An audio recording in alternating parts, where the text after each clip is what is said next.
का नोटिफिकेशन आपका आउट हो गया है। आज के इस वीडियो में हम बात करेंगे पूरी की पूरी नोटिफिकेशन की कंप्लीट डिटेल्स के बारे में। वीडियो थोड़ा सा लंबा रहेगा क्योंकि मैं आपको पेज बाय पेज सारी चीजें समझाऊंगा। ये वीडियो उनके लिए है जो इस साल यूपीपीसीएस एग्जाम देना चाहते हैं और उनके लिए भी जिन्होंने अभी तक नहीं सोचा है but they just want to have information कि यूपीपीसीएस में किस टाइप की पोस्ट है, क्या है। अगर आपने कभी भी तैयारी करी है यूपीएससी के लिए, स्टेट पीसीएस के लिए और काफी सिलेबस कॉमन रहता है, तो अगर आप मान लो आपने कुछ तैयारी कर रखी है और आपको लगता है कि कुछ तैयारी और करके इस साल हम एक स्टेट पीसीएस टारगेट करना चाहते हैं, तो यूपी पीसीएस आपके लिए एक अच्छा ऑप्शन जो है वो हो सकता है, क्योंकि एग्जाम जो है वो टेंटेटिवली आपका दिसंबर में रहेगा।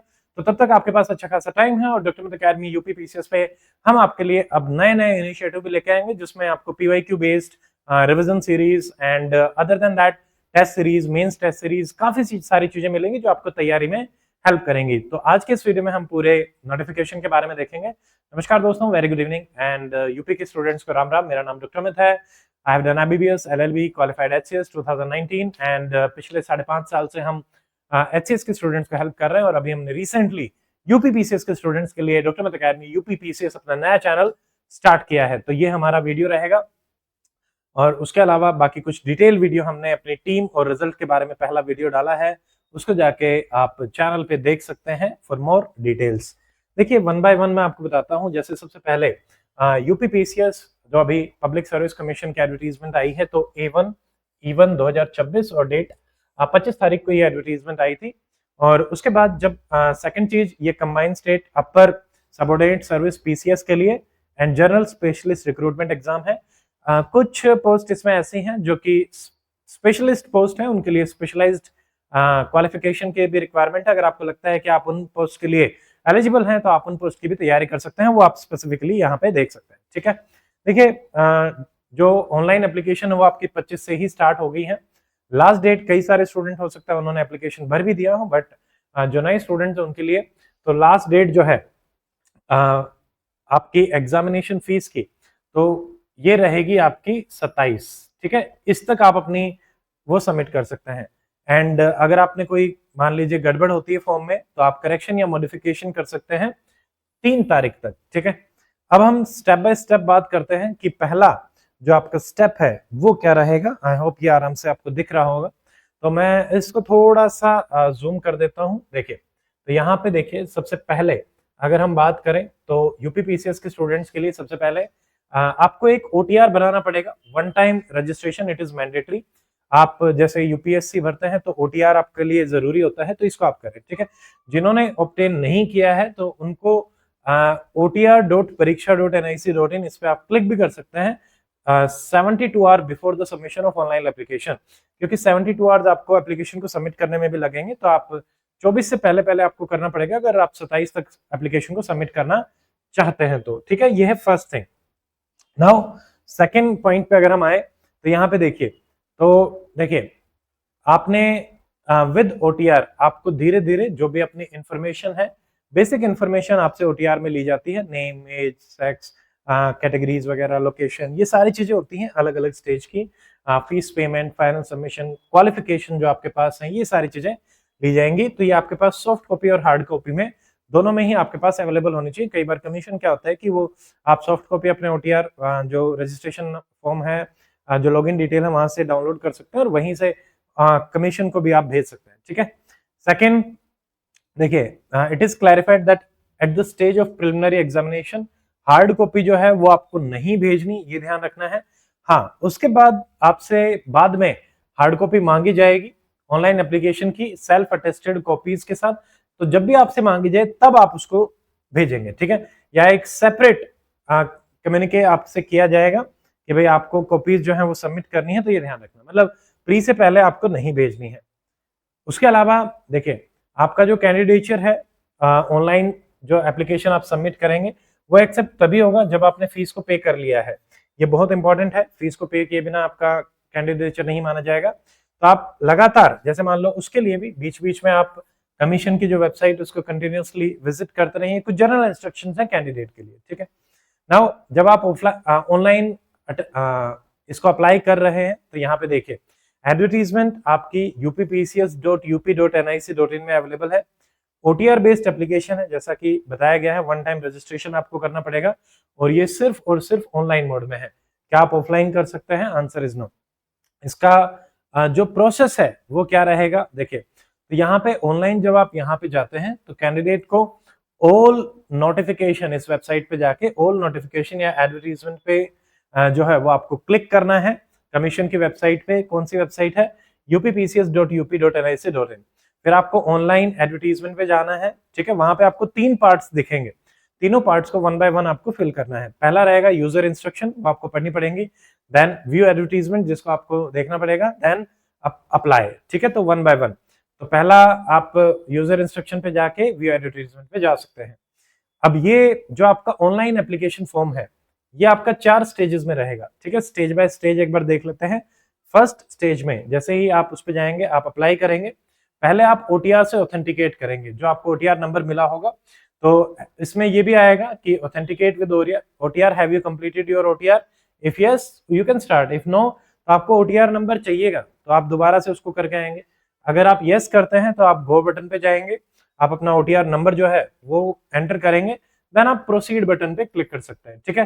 प्रोसीड बटन पे क्लिक करके क्लिक हेयर टू ऑथेंटिकेट आएगा, तो आपको ऑथेंटिकेट करना है उसको। तो ये इससे आपका जो OTR है वो ऑथेंटिकेट हो जाएगा, जिसमें आपसे कुछ बेसिक डिटेल आपकी मांगी जाएंगी, जो आपका रजिस्टर्ड मोबाइल नंबर है, ईमेल आईडी है, OTR पासवर्ड है, ये सारी चीजें आपको फिल करनी पड़ेगी, ठीक है। उसके बाद जैसे जो भी आपकी पर्सनल डिटेल है जो आपने OTR में भरी होंगी वो आ जाएंगी, तो उनको आपको वेरीफाई करना है, वो भी आपको देखना है, वो डिस्प्ले होंगी ऑटोमेटिकली। उसके बाद जाना, पर्सनल इंफॉर्मेशन के बाद जो डिटेल होंगी वही आपको फिल करनी है, ये चीज ध्यान रखें, ठीक है। नेक्स्ट, अगर आपने नो किया है तब भी आप गो बटन पे जाएंगे, देन आप OTR के वेब पोर्टल पे जाएंगे, जो हमने ऊपर देखा था otr.pariksha.nic.in। आप अपना OTR नंबर लेके आएंगे और उसके बाद ही आप इसको फिल कर पाएंगे, ठीक है। तो ये होगी फर्स्ट स्टेज। सेकंड स्टेज की अगर हम बात करें तो एप्लीकेंट, जैसे फर्स्ट स्टेज के बाद आप कंप्लीट करने के बाद एप्लीकेंट डैशबोर्ड जो है ऑटोमेटिकली आपके उस पे स्क्रीन पे आ जाएगा। अब आपको सबमिट डिटेल्स पे करना है अंडर एप्लीकेशन पार्ट 2। यहाँ पे अलग अलग डिटेल्स आपको बतानी है, जैसे कि आपका परमानेंट एंड कोरस्पॉन्डेंस एड्रेस क्या है, तो वो एप्लीकेशन फॉर्म के साथ ऑटोमेटिकली आपका आ जाएगा OTR के साथ, उसको आपको चेक करना है। आपकी क्वालिफिकेशंस क्या रहेंगी, ठीक है। उसके बाद आपको यस और नो ऑप्शन चूज करना है। देखिए जो भी, जैसे मान लो वहां पे आपकी प्रेफरेंसेस जो है वो आ रही होंगी क्वालिफिकेशन की, क्या आप इतने क्वालिफाइड हैं XYZ, तो आपको यस नो में उसको मार्क करते हुए चलना है। तो ये आपकी सेकंड स्टेज रहेगी एप्लीकेशन फॉर्म की, ठीक है। तो 2 स्टेज हो गई हैं, पहले में OTR और सेकंड में यस नो, ठीक है। थर्ड स्टेज जो है, फिर से जैसे ही आप सेकंड स्टेज को फिल करेंगे, आपकी थर्ड स्टेज रहेगी फीस कंफर्मेशन की। तो ये आपकी ऑटोमेटिकली डिस्प्ले होगी। उसके बाद तो यहाँ पे आप क्लिक करेंगे प्रोसीड फॉर फीस पेमेंट, यहाँ पे SBI MOPS मोड पे आप जाएंगे। तो यहाँ पे 3 मोड है, आप नेट बैंकिंग के थ्रू फिल कर सकते हैं, कार्ड के थ्रू फिल कर सकते हैं, या फिर अदर पेमेंट मोड के थ्रू भी, इसमें आपको UPI वगैरह भी मिल जाएंगे, ठीक है। उसके बाद आपकी एक पेमेंट स्लिप जो है वो जनरेट होगी, इसको आपको फिल जरूर कर लेना है, ठीक है। अगर पेमेंट फेल्ड हो जाती है तो आपका कैंडिडेचर जो है वो कैंसिल हो सकता है, उसको नहीं माना जाएगा, ठीक है। तो आपको पेमेंट कंप्लीट हो जाए उसको इंश्योर करना है, ये चीज आप ध्यान रखेंगे। तो ये बेसिक इंस्ट्रक्शंस हैं, ठीक है। उसके बाद दोबारा से यहाँ पे आप देख सकते हैं, आपको फिर जाना पड़ेगा कैंडिडेट डैशबोर्ड लॉगिन पे, OTR नंबर को फिल करने के बाद ऑथेंटिकेट हो गया है तो, ठीक है। तो आप it is mandatory to make payment, ठीक है। एग्जामिनेशन फीस आपको जो है वो यहाँ पे देनी पड़ेगी ऑनलाइन में ही, ये ध्यान रखेंगे, और जो लास्ट डेट दी हुई है उससे पहले, ठीक है। उसका आपको प्रिंट आउट भी लेके रखना है और अपने पास रखना है, क्योंकि कभी भी अगर आपसे प्रिंट आउट मांगा जाएगा तो वो आप सबमिट कर पाए, ठीक है। नाउ फोर्थ स्टेज, मान लो आपने वो दे दिया है, आपका फीस सबमिट हो गया है, तो एप्लीकेशन फॉर्म जो है वो आपका डिस्प्ले होगा स्क्रीन पे, आपको उसको प्रिंट ले लेना है, टेक द प्रिंट, ठीक है। और अपने पास इसको सेफ रखेंगे, और जब भी ऑफिस मांगेगा तभी आपको उसको दिखाना है, ठीक है। अगर आप कोई भी मॉडिफिकेशन करते हैं तो जो लास्ट डेट ऑफ मॉडिफिकेशन हमने देखी, ठीक है, उससे पहले ही आप मॉडिफाई कर सकते हो, that is 3rd of August 2026, ये ध्यान रखना है, ठीक है। Now coming to special instruction, देखिए तो क्योंकि कई सारे कैंडिडेट रिजर्वेशन बेनिफिट आपका उठाते हैं, तो यहाँ पे जैसे देखिए कैटेगरी, सब category, domicile, gender, date of birth, ये जो भी आपने क्लेम किया है, ठीक है, जो एप्लीकेशन फॉर्म में है वही आपका वैलिड माना जाएगा, ठीक है। तो अगर आप इसमें कोई भी रॉन्ग इन्फॉर्मेशन डालते हैं किसी भी चीज को लेके, तो आपका कैंडिडेचर जो है वो कैंसिल हो सकता है। यहाँ पे ज्यादातर वही चीजें बताई गई हैं जिसमें आपका कैंडिडेचर यूपीपीसीएस का कैंसिल हो सकता है। सेकंड, अगर हम बात करें, मान लो किसी इन्फॉर्मेशन को आपने कंसील किया या मिसरिप्रेजेंट किया, तब भी कैंसिल हो सकता है। आप फ्यूचर एग्जामिनेशन के लिए भी डीबार कर दिए जाएंगे, ठीक है। अगर गलत इन्फॉर्मेशन आप एक एग्जाम में देते हैं तो वो दूसरे में भी डीबार कर सकता है। Next, if you talk about, देखिए अगर मान लो आपने कोई भी चेंज किया है पर्सनल डिटेल में जो आपने ओटीआर में मेंशन करी है, तो इट इज मैंडेटरी कि आपको सिंक्रोनाइज करें अपने डैशबोर्ड के साथ, ठीक है, जो भी चेंज किया है। अदरवाइज जो चेंज है वो अलाउ नहीं होगा। यानी पॉइंट इज, जो ओटीआर में आपकी डिटेल्स हैं और यहाँ एप्लीकेशन फॉर्म में डिटेल्स हैं वो सेम होनी चाहिए, ठीक है। नेक्स्ट, अगर आप इनएलिजिबल पाए जाते हैं तो आपका कैंडिडेचर जो है वो भी कैंसिल हो जाएगा, तो इसमें भी कोई वो नहीं, ठीक है। अगर आप डेट ऑफ बर्थ गलत मेंशन कर देते हो, अगर आप ओवर एज हैं, अंडर एज हैं, या आपके पास क्वालिफिकेशन नहीं है, या आपने सिग्नेचर वगैरह नहीं किया, दीज आर जनरल इंस्ट्रक्शन, तो भी आपका जो कैंडिडेचर है वो कैंसिल किया जा सकता है, ठीक है। Now if we talk about, अगर आपने कोई इन्फॉर्मेशन कंसील करी तब भी आपका कैंडिडेचर जो है वो कैंसिल हो सकता है, ठीक है। अब देखिए next important is, after preliminary examination आपसे हार्ड कॉपी अपने ऑनलाइन एप्लीकेशन की जो है with self attested copy of your, आपकी मार्कशीट है, आपके सर्टिफिकेट्स हैं, जो भी आपने डाला होगा उसके सपोर्ट में, बट ये प्री के बाद किया जाएगा, ठीक है। तो ये ध्यान रखना है, तब भी जब भी आपसे मांगा जाए तो आपको सबमिट कर रहे हैं तो you have to regularly visit the website. Number 2, in case the candidate present at the time of document verification do not present the required document, तो आपको एक टाइम पीरियड दिया जाता है कि भाई with in the prescribed period आप उसको सबमिट कर दें। अगर आप कर देते हैं तो ठीक है, अगर नहीं करते हैं तो ये मान लिया जाता है कि you are not interested in the post. मान लो आपने कोई सर्टिफिकेट था वो आप नहीं दे पाए तो आपको 10 दिन 14 दिन का टाइम दिया जाता है, इस तरीके से, ठीक है। Next point number 2, application fees. अगर हम बात करें तो यहाँ पे अनरिजर्व की एप्लीकेशन फीस 100 होती है, प्रोसेसिंग फीस 25, टोटल 125 आपकी फीस रहती है। तो ये unreserved EWS and backward classes के लिए है। एससी के लिए अगर हम बात करें 40 + 25 65 रुपीज फीस रहेगी, ठीक है। पीडब्ल्यूडी के लिए आपकी जो फीस है that is 25 rupees, ex serviceman 65 rupees, ठीक है। तो ये हमारे हो जाएंगे। तो ये आपकी कुछ डिटेल्स हैं जो हमारे एप्लीकेशन फॉर्म में आपको दी गई है। एप्लीकेशन फॉर्म में जो बताया गया है, देखिए 500 के आसपास आपकी सीट बताई गई हैं, तो और ये नंबर वेरी करता है। जनरली रेगुलर एग्जाम आता है, नंबर कई बार डबल के आसपास हो जाता है, तो काफी अच्छी नंबर में आपकी सीट जो है वो आई हुई है। उसके अलावा नेक्स्ट स्टेज में यहाँ पे बात करी गई है कि भाई यूपीपीसीएस जो एग्जाम है उसका पैटर्न क्या रहता है, इसको हम सेपरेट वीडियो में जो है वो लेके चलेंगे। कौन कौन सी पोस्ट आपकी यूपीपीसीएस में है उनको भी हम लेके चलेंगे, बट उससे पहले हम देख लेते हैं कि नंबर ऑफ वैकेंसी जो मैंने आपको बताया, ठीक है, कि नंबर ऑफ वैकेंसीज आपकी क्या है 500, ठीक है। दे में इंक्रीज और डिक्रीज, बट मोस्टली आपकी इंक्रीज ही होती है। तो यहाँ पे देख सकते हैं आप कि इसमें आगे डिटेल्ड पोस्ट भी बता रखी है। एज पर 6th पे कमीशन 9300 से लेकर 34,800 ग्रेड पे एंड ₹4600 एक्सेप्ट नायब तहसीलदार जिनका 4200 के आसपास रहता है, टू 15,600 से 39,100, ठीक है। तो यहाँ पे डिप्टी कलेक्टर, डीसी जिसको हम बोलते हैं, DSP deputy superintendent of police, block development officer BDO, assistant regional transport officer, assistant commissioner commercial tax, ठीक है, district commandant home guard, treasury officer, account officer. जैसे मैंने अभी आपको बताया कि हरियाणा में टीओ एटीओ का सेपरेट एग्जाम कंडक्ट हुआ था एचपीएससी के द्वारा, तो वो उसका हिस्सा था, ठीक है। तो ये भी इसी में ही आएंगे, ये आप ध्यान रख सकते हैं।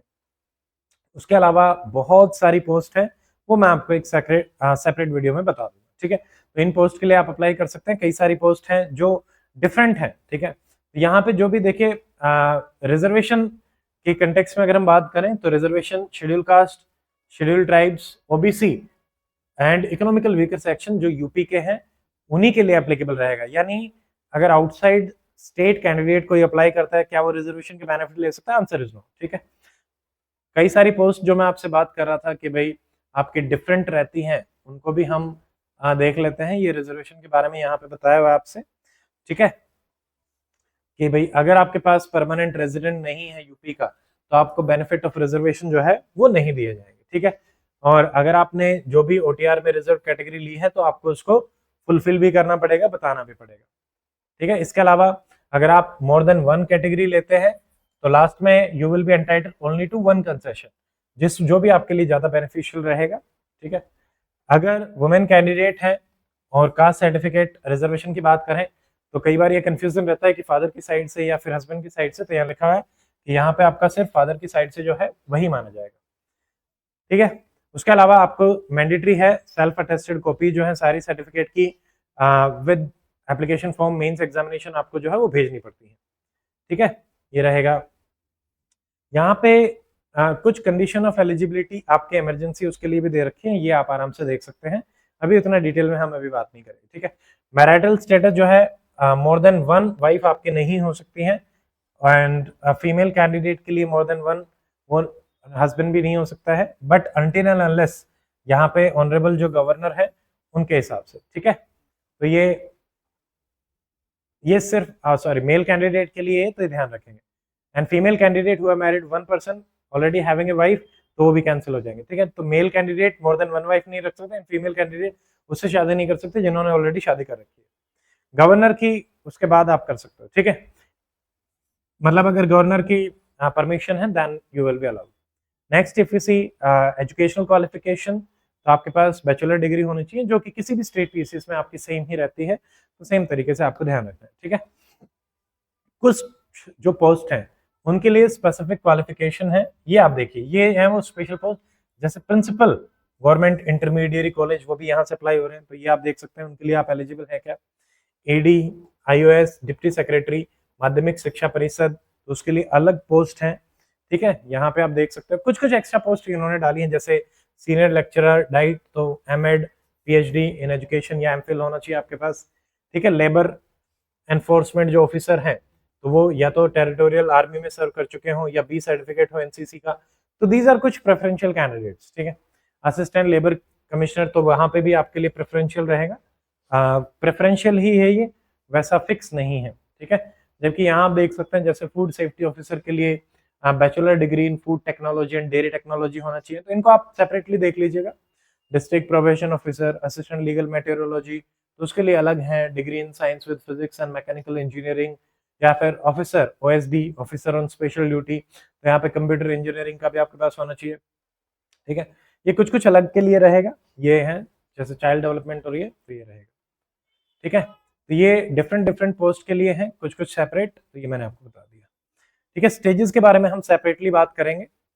कुछ फिजिकल मेजरमेंट्स भी हैं, इनको भी मैं स्टेजेस के साथ जैसे एक सेपरेट वीडियो आपको पोस्ट के हिसाब से बताऊंगा कि कौन कौन सी पोस्ट यूपीपीसीएस में है, उसके साथ हम इसको भी लेंगे कि आपका फिजिकल जो रिक्वायरमेंट्स है वो क्या क्या है। बाकी यहाँ पे आप देख सकते हैं ये अलग अलग फीमेल कैंडिडेट्स के लिए, या एज लिमिट, देखिए एज लिमिट की हम यहाँ पे बात कर लेते हैं। एज लिमिट आपकी मिनिमम एज लिमिट रहेगी 21 ईयर्स, एंड उसके बाद रहेगा 40 ईयर्स, तो ये ध्यान रखना है। एचसीएस में आपका 42 होता है, यहाँ पे 40 ईयर्स है, तो आप 2 जुलाई 1986 से पहले और नॉट लेटर देन इसके बाद जन्मे हो। ठीक है, एंड 1 जुलाई 2025 से पहले, तो ये कट ऑफ डेट रहेगा। हाँ, फिजिकली हैंडिकैप जो कैंडिडेट है उनके लिए 55 ईयर्स रहेगी आपकी एज, ये ध्यान रखें। Then principal and government intermediate जो हमने ऊपर देखा, उस पोस्ट के लिए एज जो है वो मिनिमम आपकी 30 रहेगी। ठीक है, रिलैक्सेशन, जैसे एज में कुछ कुछ हमारे रिलैक्सेशन रहते हैं, तो उसमें आपके क्या क्या रहेंगे, जैसे कि जो जनरली हमें सब जगह यही मिलता है, 5 ईयर आपका रहेगा schedule caste and schedule tribes के लिए, एंड ओबीसी के लिए, एंड स्किल्ड प्लेयर्स के लिए, या फिर स्टेट गवर्नमेंट एम्प्लॉई हैं। ठीक है, of UP including teacher and staff of basic शिक्षा परिषद। ठीक है, तो ये आप ध्यान रख सकते हैं। बाकी second, upper age limit shall be greater by 15 years if person with disability है यूपी से। उसके अलावा अगर आप मतलब इमरजेंसी कमीशन ऑफिसर्स है आर्मी, तो वहां पे आपका जो पीरियड ऑफ सर्विस उसमें आप 3 साल ऐड कर सकते हैं, तो वो भी रहेगा, यानी जो आपका पीरियड ऑफ सर्विस है प्लस 3 इयर्स आप इसमें ऐड कर सकते हैं। एक यूनिक चीज है जो यूपी में हमें देखने को मिलती है, वो है रिसर्च स्कॉलर्स के लिए, उसके लिए सेपरेट रूल है 2026, तो उसमें अगर मान लो आपको 3 साल है तो 3 साल का आप एज रिलैक्सेशन ले सकते हैं। अगर आपकी 1 ईयर कंप्लीट हुई है तो 1 ईयर, 2 ईयर हुई है तो 2 ईयर, 3 ईयर हुई है तो 3 ईयर, मैक्सिमम 3 ईयर्स तक आप ले सकते हो, तो इसके लिए सेपरेट है। ठीक है, ये रहेगा। यहाँ पे कुछ सेपरेट इंफॉर्मेशन है, उतने रेलेवेंट नहीं है, बट ठीक। तो ये है आपकी मेन चीजें हैं यहाँ पे होगी हैं। ये फिर से जैसे मान लो आपका जो रोल नंबर होता है, प्री के टाइम पे जो रोल नंबर आता है वो सेम रोल नंबर होता है। ई एडमिट कार्ड आपको दिए जाते हैं, ठीक है। 3 स्टेजेस होती हैं, pre mains interview, this is simple thing. और इंटरव्यू के टाइम पे आप अलग अलग जो पोस्ट है उनकी प्रेफरेंसेस भी आप डालते हो, ठीक है। बाकी ये उतना काम का अभी के लिए नहीं है, इंटरव्यू के टाइम पे एनओसी वगैरह आपको लेनी होती है, ठीक है। ये इंटरव्यू के टाइम के ही जा रहा है, ठीक है। हाँ, इंपॉर्टेंट थिंग इज देखिए, जैसे प्री में आपके 15 टाइम्स मेंस के लिए बुलाए जाएंगे और इंटरव्यू में जितनी पोस्ट है उनके 5 टाइम्स बुलाए जाएंगे। मान लो अभी 500 पोस्ट है तो 500 गुना 15 यानी 7500 कैंडिडेट मेंस के लिए जाएंगे, काफी बड़ा नंबर हो जाता है। और अगर हम बात करें 1500 कैंडिडेट इंटरव्यू के लिए जाएंगे, तो हरियाणा में तो पोस्ट ही उतनी नहीं आती जितने की यहाँ, मतलब हरियाणा में इंटरव्यू के लिए भी उतने कैंडिडेट नहीं जाते जितने की पोस्ट है, ठीक है। रेगुलर पोस्ट आते हैं तो ये अच्छा रहेगा। ओएमआर आपको ब्लैक बॉल पॉइंट से ही भरनी है, ये ध्यान रखें। यहाँ पे ये कुछ प्री के हिसाब से है कि आपको फर्स्ट कॉपी सेकंड कॉपी मिलती है ओएमआर की, वो अलग रहेगा, इसका हम प्री के टाइम पे ही बात कर लेंगे, ठीक है। जो स्टेज ऑफ एग्जामिनेशन मैं आपको बताऊंगा उसमें बात करेंगे। तो सेपरेट वीडियो आपको मिलेगा, यूपी का एग्जाम पैटर्न क्या रहता है, सिलेबस क्या है, वो सेपरेट वीडियो आपको मिलेगा, ठीक है। ये हमने फॉर्म की डिटेल के बारे में बात करी, बाकी आपको जल्दी ही नए इनिशिएटिव्स अकेडमी के चैनल पे दिखेंगे। तो आप जो भी आपको लगता है आपकी प्रिपरेशन में हेल्प कर सकता है वो कमेंट सेक्शन में बताइए, हमें भी पता चलेगा कि किन इनिशिएटिव पे हमें जल्दी फोकस करने की आवश्यकता है। आज के इस वीडियो में इतना ही, मिलते हैं अगले वीडियो में। Till then stay fit, stay healthy, take care, जय हिंद।